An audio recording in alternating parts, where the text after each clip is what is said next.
Okay, so thank you very much, and real apologies for not having everybody in attendance today, but it's quite a bizarre time, as we all know. And Ariel is stuck in Virginia with a complete power outage, and her phone was just down to zero, etc. So no problems there. This paper just came out in GRL this past week.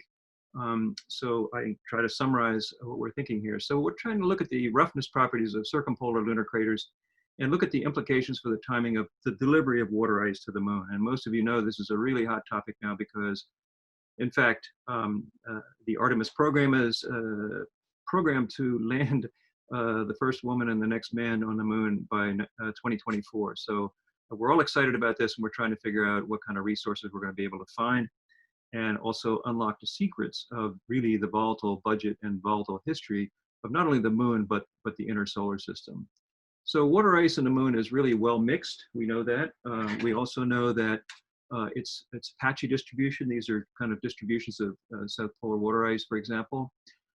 Might occur as a surface frost. There's evidence that identifications of surface hydrogen come and go as a function of time. And there's likely to be a deeper component as well, buried ice, et cetera, from previous iterations. So when was the water ice delivered to the moon? This is really important. Now, it's obvious there's sources from volcanism, there's sources from impact cratering, that is bolides coming in, comets and asteroids, water-rich asteroids, et cetera. There's also solar wind components. So we have plenty of sources. The question is how to sort them out and how to think about what's going on here in terms of the history.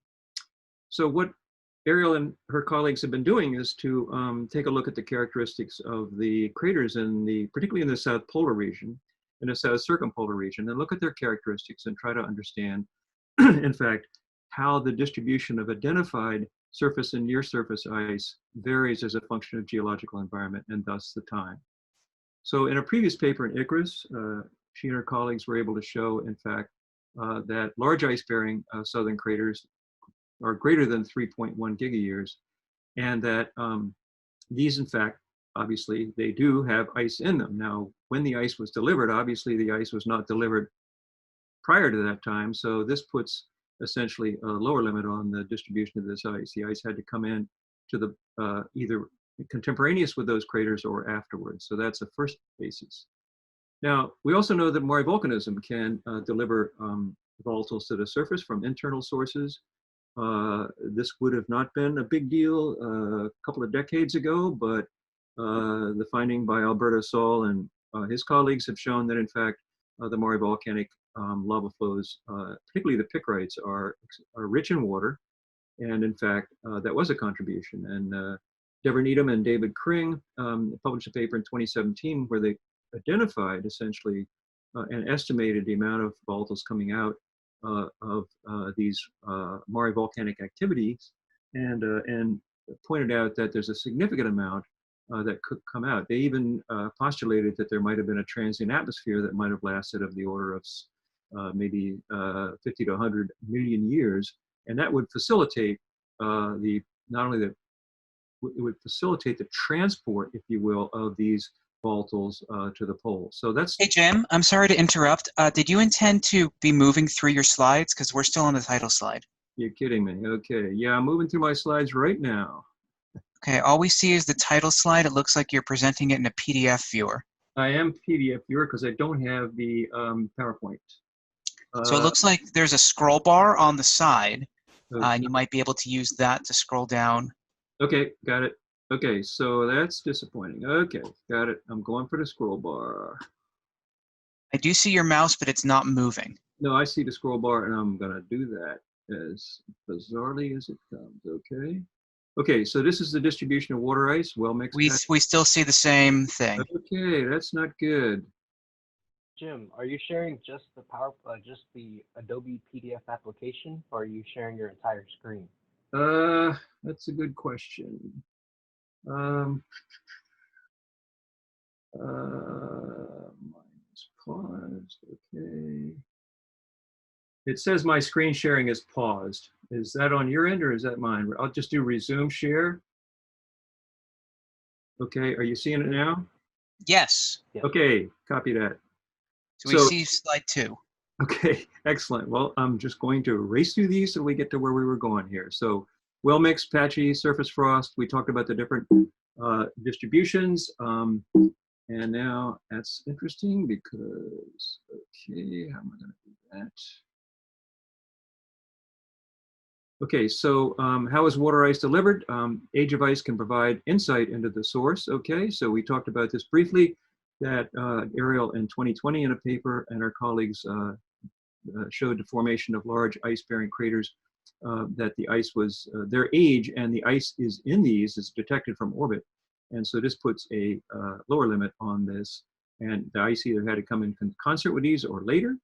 And then also the Mare volcanism peaks. This is the Needham and Kring work I described, in which these are also in the 3.5 to 3.97, et cetera, era. So this could have been a significant contribution to the polar ice as well. So you could have produced the craters, you could have had volcanism, you could have had other bolides in here as well. So there are also several smaller polar craters that have mean annual surface temperatures that are less than 110 K. And these are circled in blue here. And so the question is, might these also be contributors? Might these also contain ice? So young craters, as we know, are distinct from old craters. We had a lot of great discussions on this yesterday. And particularly the difference between the Copernican age younger craters like Tycho and the older ones like Copernicus. So basically we have differences in morphology and essentially at the scale of the NAC images at medium resolution and high resolution, and also in rock abundance. You can see the difference here between a pre-Nectarian and a Copernican age crater, as well as surface roughness, which you can see here as well from the LOLA data. Okay, so we can relate this surface roughness then to these factors here in the LOLA data space, if you will, and indeed take a look in detail and try to understand what the characteristics of some of these young craters are. So the idea here is that when we see these craters, these Copernican age craters, they're distinctly rougher than the middle-aged and the ancient craters. And so if we take a look here, that surface roughness, obviously, both in the crater interior and the exterior, suggests that, in fact, there is degradation going on there as well. And some ice-bearing craters are rougher than the Preambrian craters.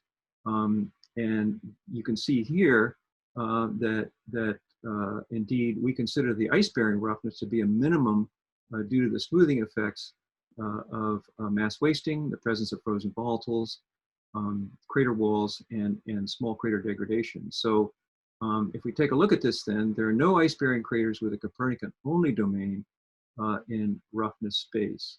And so what this then leads us to think about is some of the ice-bearing craters appear to be relatively young. So ice-bearing craters, roughness here. You can see here that, in fact, the Mare volcanism occurs in this period here. And in fact, the large impactors are more likely to appear in this area here. And then micrometeorites and solar wind are likely, are throughout, essentially, maybe changing with time and decreasing flux here. So they also may be contributing to this, to the water budget there.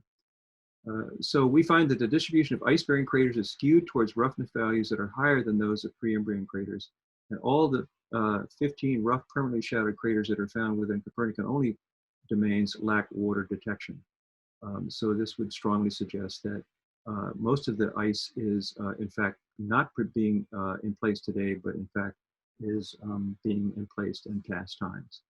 So thank you very much on behalf of Ariel and her colleagues.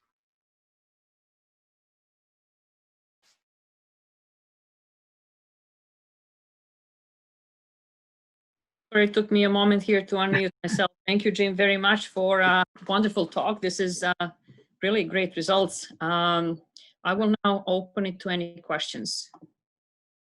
And by the way, the next presentations will be in PowerPoint, so we should be in better shape there.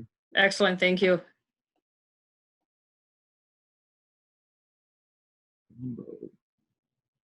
Okay, I don't see any specific questions. I do see a comment from Catherine Niche that these craters look different in radar as well, and that it is great for identifying young rough craters. Okay, excellent. And Um, I'm happy to also take questions towards the end as we get through all this as well. When I finish up the other talks, so we can have continued discussion at the end as well. All right, Ankush asks, please explain how surface roughness is measured. Is it by radar or by optical methods? Basically, it's it's by the MOLA, sorry, wrong planet, LOLA laser altimeter data. Okay, so basically it's the factors that go into that equation that I showed that in fact are related to the scale height and spacing of the shots, etc. So if anybody's interested in GRL paper, send me an email at james_head@brown.edu, and I can send you a PDF, no problem. It just, like I said, it just came out a couple of days ago.